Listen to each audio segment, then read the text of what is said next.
Greetings everyone. Today we once again will be looking at the history of Kenshi. This time we will be focusing on events that transpired only a couple of decades ago. These are especially interesting because as we introduce to the game, we see the world as it is right after these events. You can also find a link to my previous video in the top right corner where we discussed the appearance of new races and factions that happened around 1000 years ago. Now, without further ado, let's begin. Just before we are introduced to the game, major factions have undergone severe changes in leadership. The Holy Nation, the United Cities, and even the Czech Kingdom all had their current leaders come to power around the same time.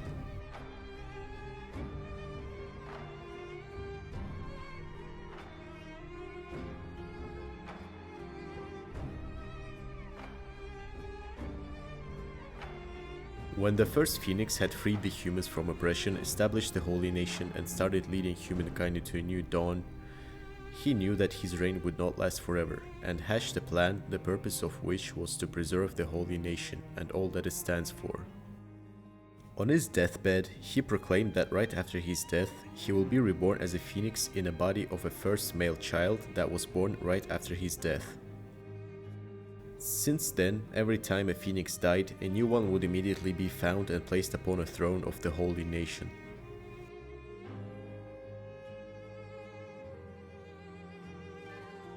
This rule also applied to the current ruler of the Holy Nation. Right after death of the 61st Phoenix, the new heir to the throne was immediately found. After his birth, the future 62nd Phoenix was taken from his parents by the High Priest of Okran to be placed into isolation and indoctrinated. After he turned 16, he was burdened with passing his judgment onto his parents that have sinned. He has sentenced them into purging in the holy flame for their transgressions. Since then, he was known as one of the most harsh and ruthless Phoenix Lords to ever exist.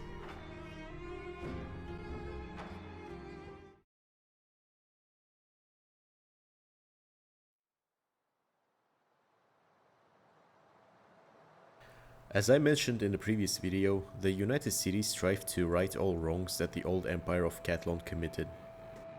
They rose from the ashes of the Second Empire and decided to put an end to tyranny and establish a harmonic society.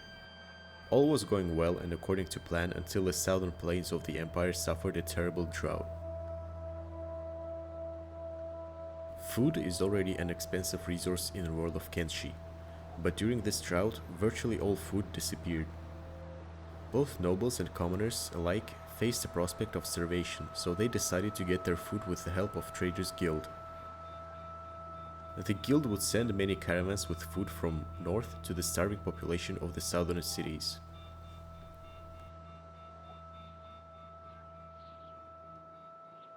The plan sounded good, but unfortunately local bandits and Czech raiders quickly understood that it is their chance to fill their pockets with cats by stealing and later on selling the valuable food that the southern cities so desperately needed.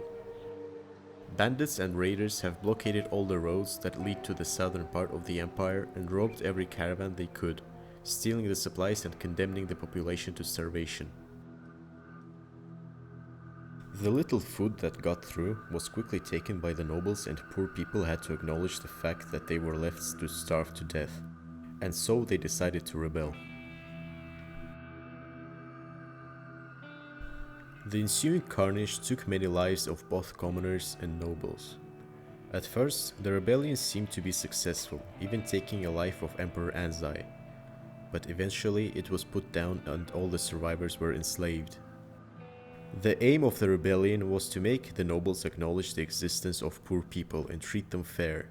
Instead, it made the situation of lower classes even more dire.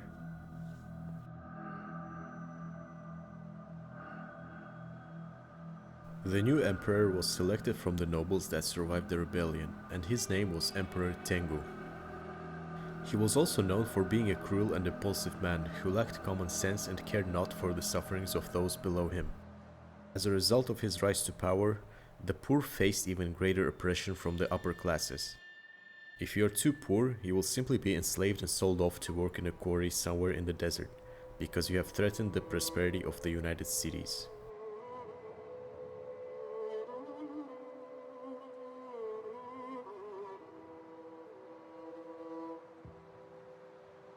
Bast was once a prosperous area of farming and commerce. The rich soil allowed the growth of many plants, which in turn attracted many farmers to produce food and distribute it throughout all of the United Cities. With the abundance of towns and farm villages came the prospering trade, which in turn filled coffers with taxes. This, however, would change. A vast army of the Holy Nation that was mobilized by the 62nd Phoenix began its march into the lands of the Empire. Bast was one of the first territories in their way, and they did not hesitate to attack.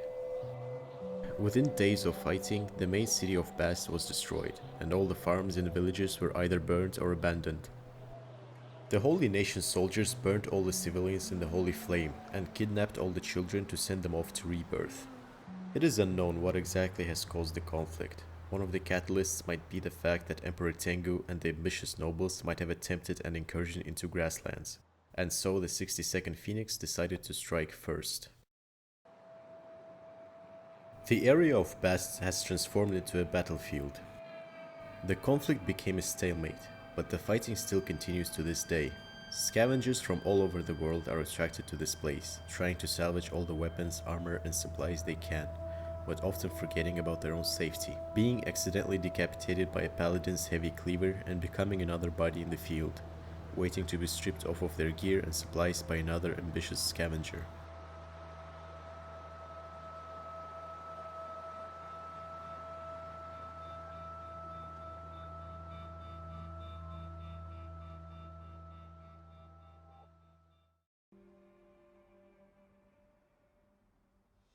The Holy Nation and the United Cities were not the only ones that have undergone change in management.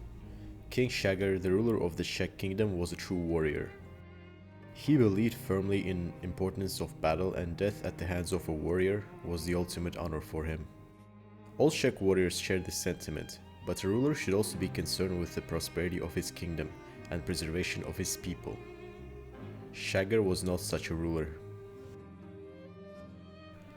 Right before he came to power, the Shek Kingdom has suffered heavy casualties in many wars that they waged on local factions, the Holy Nation, and even the United Cities. But instead of slowing down to rebuild, King Shaggar decided to make a glorious suicidal last stand with whatever warriors he had left and die honorably in battle. But as he voiced his intentions to his men, one of the warriors called Bayan stood up and said that they shouldn't throw away Shek lives needlessly and must reconsider this foolish action. King Shaggar, the fanatical believer in Shek's code of honor, was of course infuriated by this proposition. He saw Bayan as a weakling, not worthy of a title of a warrior if he was not willing to die in the field of battle. But as Shaggar was drawing his sword, another Shek stood in his way. The warrior's name was Esata The Stone Golem, and she was a member of a group known as the Invincible Five, the greatest Shek warriors in the kingdom.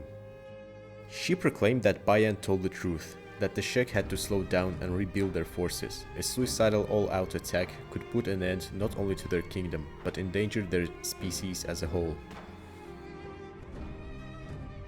But King Shaggar would not listen to her, so she said that if he wants to silence Bayan, he would have to go through her first. The proud King Shaggar did not hesitate, of course, and crossed his swords with Esata. Shaggar, even though he is a king, stood no chance against a member of the Invincible Five and lost the duel. And since that day, the Shek Kingdom was ruled by Esata The Stone Golem. She kept her word and withdrew the Shek forces from the front line. She also made peace with the United Cities and even opened the borders of her kingdom for trade with other races. By doing that, she ensured the survival of Shek Kingdom and their entire race. Some Shek warriors disliked that, of course, preferring to die in honorable combat instead of farming and trading. But Esata made sure that the protests remain as empty words, because if all Shek wanted to keep fighting, they had to replenish their strength first. This is all that I wanted to talk about in this video. With this, we are ending the summary of Kenshi's history. In upcoming episodes, we will be discussing more standalone events in greater detail. If you enjoyed this video, consider leaving a like, and if you don't want to miss any future episodes, consider subscribing. Also, if you want to give some feedback or have ideas for future episodes, leave a comment down below. Thank you for watching, and goodbye everyone.